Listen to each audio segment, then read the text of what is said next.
Last thing, Canelo said that he might bypass May for a rematch with you in September. Your thoughts? That's new news to me. Yeah. Would you be open to the rematch? Terence Crawford, coming off his historic destruction of the Mexican superstar, isn't entertaining rumors. He's tearing down Canelo Alvarez's authority piece by piece.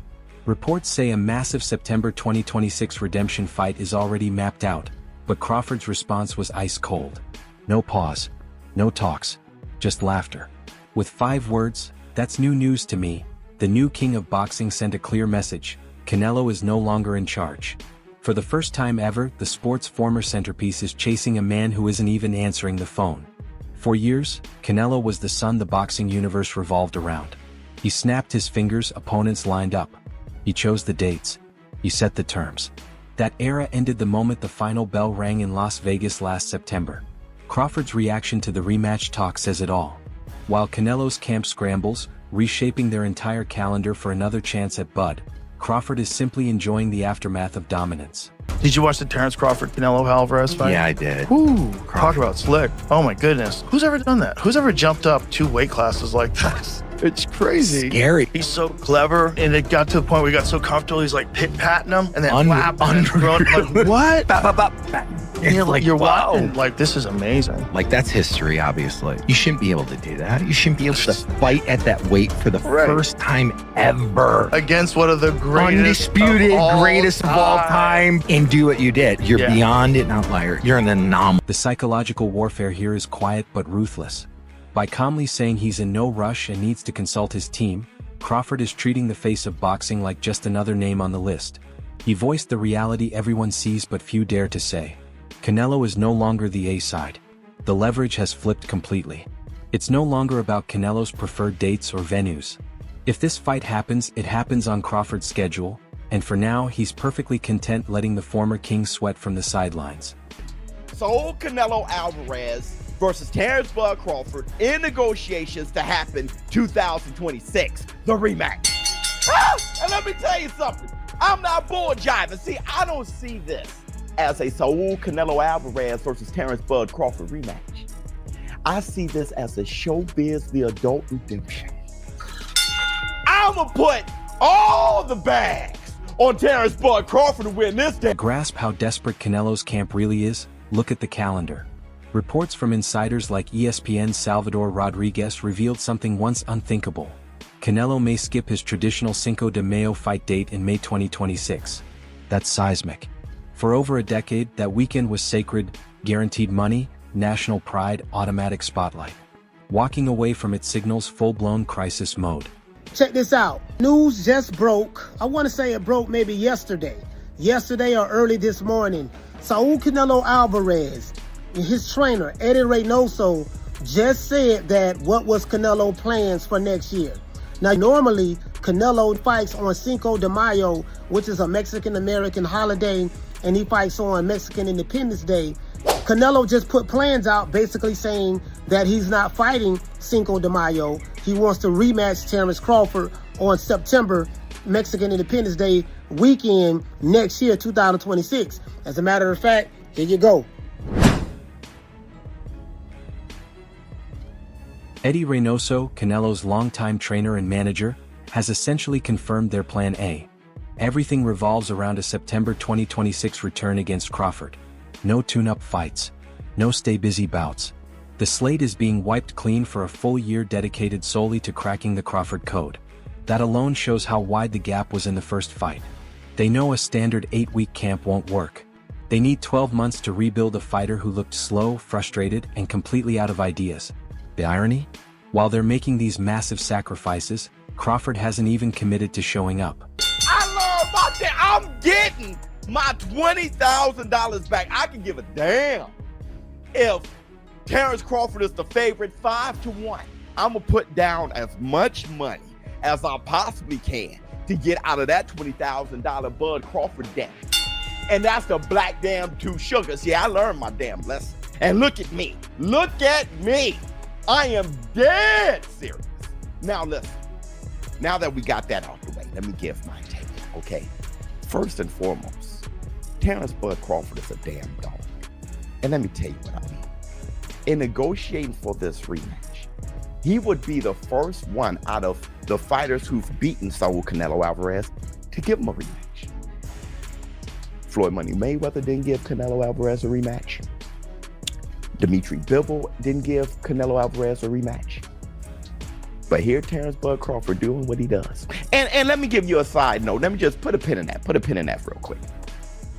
Do you know what Terence Bud Crawford was trying to do?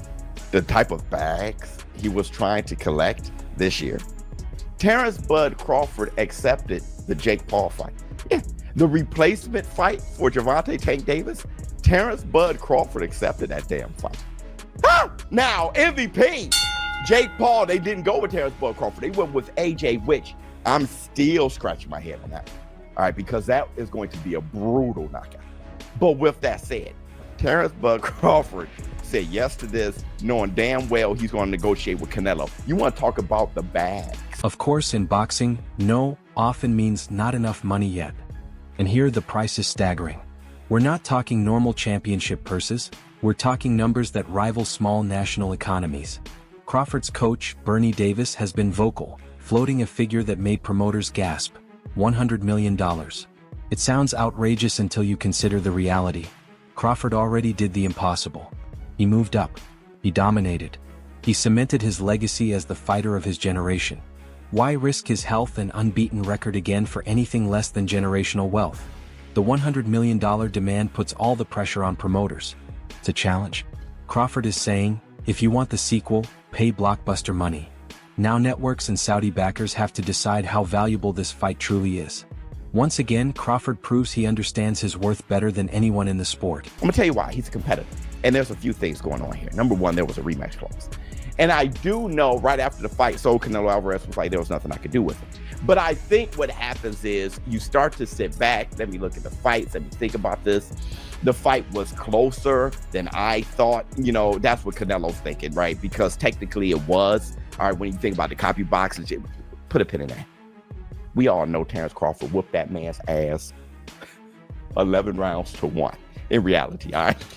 But if you count, punches, landed or copy by, statistically, technically, it was a closer fight, okay? Now, Saul Canelo Alvarez also, last time you saw him, he's, nursing and recovering from an elbow surgery, which he had an elbow injury going into the fight. So, you start thinking about stuff like that. I'm talking about if you Canelo, why would you say, let's go ahead with the rematch. I think I got a shot. All right, being a competitor for one. All right, and number two, the fight was closer technically than you thought because you were in there, and in there you felt like you were getting your ass whipped. And number three, you went in there nursing an elbow injury. So it's like, I think I may have a chance if I'm 100% healthy, all right? He feels the same way about Bivol because he had a wrist injury going into the Bivol fight. So it's just, you think about all those things, and like, let me give myself a shot, all right? But I'll tell you what I'm going to do is get my... Crawford's hesitation may also come from a lack of competitive intrigue. Let's be honest, the first fight wasn't a war. It was a clinic. Fans and analysts flooded Reddit and Twitter with clips showing Canelo's visible frustration, swinging at air, struggling to cut off the ring, looking slower than ever against the Nebraska technician. When you beat someone that clearly, where's the hunger to do it again? Even legends are weighing in. A resurfaced clip of Manny Pacquiao has been making the rounds, offering blunt advice to Canelo. Pacquiao pointed out how heavy and sluggish Canelo looked, warning that he'd need to drop serious weight to even have a chance in a rematch. Can he beat Crawford in a rematch, Canelo? Do you think he can figure it out? That he wants to rematch with Crawford, Canelo? If he loses weight, he's big, so that's why it's low. He needs to lose weight. When you have icons like Pacquiao pointing out your physical decline, it validates what Crawford is seeing. He's not looking at a dangerous rival anymore. He's looking at a fighter who needs to reinvent. When icons like Pacquiao are calling out your physical decline, it confirms what Crawford already sees. He's no longer looking at a dangerous equal. He's looking at a fighter who needs to rebuild his body just to compete.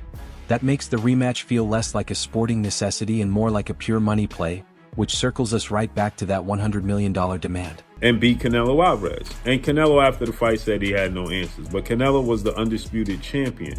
So he had a rematch clause. And as I told you guys in the video I did, Terence Crawford is contractually obligated to the rematch.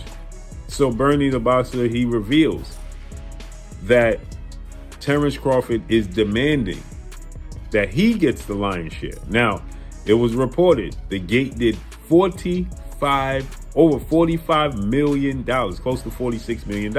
Gate. It also sold 65,000 people in the arena at AT&T, excuse me, at Allegiant Stadium in Las Vegas. And so with that said, Terence Crawford was dominant in that night. Canelo got 150 million reportedly, and Terence Crawford got 50 to 70 million, right? And so now Terence Crawford wants the roles to be reversed, as he should. Now, keep in mind, Canelo signed a multi-fight deal with His Excellency Turki Al-Sheikh, okay? That's guaranteeing him a specific amount of purse. So Terence Crawford is saying, listen, I came out on top, as he did. I'm the victor, as he was, right? It was very successful, not only just because of Canelo Alvarez, but because of me as well. Adding yet another layer to the drama is the politics of the sanctioning bodies. Right in the middle of these mega fight talks, the WBC stripped Crawford of the super middleweight title he just won. The official reason? Unpaid sanctioning fees. He petitioned to fight a final elimination bout in super welterweight against Madrimov and remain champion in welter. The WBC supported him. He did not comply with the rules. Then he moves up to super middle and makes the fight of the century, beats Canelo, makes $50 million or around that. The WBC absolutely is not going to charge 3% of such an amount. We made a very clear 0.6%, which is $300,000, with $225,000 going to the Jose Sulaiman Boxers Fund, which is to help former fighters in need. And it is just regrettable. Not even a thank you or I'm sorry, taking a different route, no response. I wish him the best. But this is not. The WBC is huge, it's great, it's about greatness, and I'm relieved, to tell you the truth. Years ago, that would have been disastrous. Losing a belt meant losing leverage. But in 2026, it barely caused a ripple. ACO, got a lot to say about me not paying him $300,000 plus another $100K something for sanction fees, right? Then he gonna tell me I ain't even apologize. Like, who the fuck you think I am? Well, you better slap your fucking self. Ain't paying your ass shit. Fuck you talking about pay you $300,000. What makes you so motherfucking better than any of the other sanctioned bodies? Huh? Answer that question. What makes you better than the WBO, the IBF, or the WBA? Everybody accepted what I was giving them. But you, the WBC, think that you better than everybody, don't you? So since you, the WBC, and you got the fucking green belt, which don't mean fucking shit. The fucking real belt is the ring belt, which is free, motherfucker. What are you talking about? You want me to pay you more than the other sanctioned bodies because you feel like you better than them. How in the world all the sanctioned bodies agree to the same amount, but you sit your motherfucking ass up there and say that I need to apologize to you? The fuck? You can take the fucking belt. It's a trophy anyway. The fuck am I paying you every time I step foot in the fucking ring? In fact, the stripping strengthens Crawford's rebel image. It reinforces the idea that he's bigger than the alphabet organizations. He doesn't need the green belt to sell a fight. His name is the belt. By taking it from him, the WBC only exposed their own irrelevance. The stakes of a rematch are now crystal clear. This isn't about undisputed status or title collections. It's about two massive names settling unfinished business. Crawford letting the belt go shows he's focused on business, not politics, further distancing himself from an establishment that suddenly looks desperate. Is it true that you walked up to him and you gave him the belts back? Yeah, for sure. Did that happen? Yeah. Why did you do that? Why'd you do that? They his belts. You know, I want to be the one to, you know, give them back to him. But you mean actually they're your belts? You took it, you won. They're my belts, but you know, my belts is gonna come personalized. Like his belts is personalized. You know, them his. I took his titles. You know, the belts is, you know, going home with him. You know, the titles is coming home with me.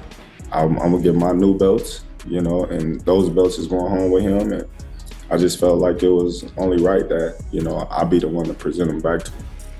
It's also important how this story surfaced. This wasn't a joint announcement. It was a calculated leak from Canelo's camp, pushed through trusted reporters to apply public pressure by declaring, "We're targeting September." It was a classic power move, trying to dictate terms through the media. But Crawford's "that's new news to me" comment completely defused it. No anger, no rant, just exposure. He revealed the leak for what it was, a one-sided wish list. It made Canelo's team look like they were negotiating with themselves. A masterclass in media control. By waiting and responding perfectly, Crawford flipped the narrative. The man who once made everyone wait is now staring at his phone, hoping for a reply. So where does that leave us? A standoff that could define the next year of boxing. On one side, Canelo Alvarez, injured, coming off elbow surgery, willing to abandon Cinco de Mayo for redemption. On the other, Terence Crawford, the undisputed king, relaxed, wealthy, laughing at rumors and waiting on a 9-figure check. The fight may still happen, but the power dynamic has changed forever. Canelo is no longer inevitable. He's a challenger with deep pockets, hoping the champion names a price. And until that price is met, Crawford seems perfectly happy to keep everyone waiting.